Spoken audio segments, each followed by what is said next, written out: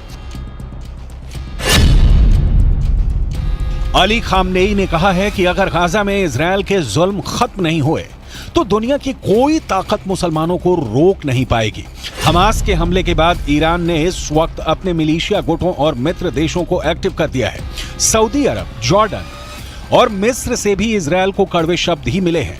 इस वक्त हिजबुल्लाह भी एक्टिव है, इस वक्त सीरिया भी एक्टिव है, इस वक्त इराक में ISIS का खात्मा करने वाली फोर्स हश्द अल शाबी भी तैयार है, इस वक्त यमन भी एक्टिव है।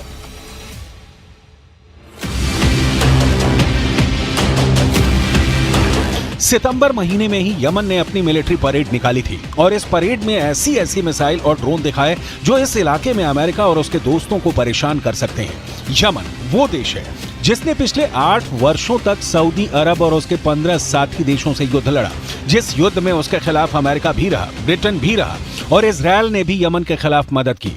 अब वही यमन अमेरिका और इजरायल दोनों को ललकार रहा है।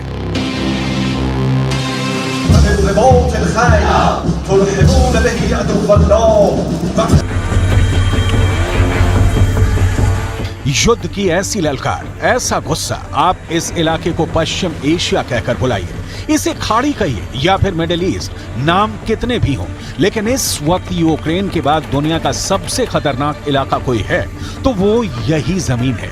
पिछले 4 दशकों से यह इलाका युद्ध देख रहा है।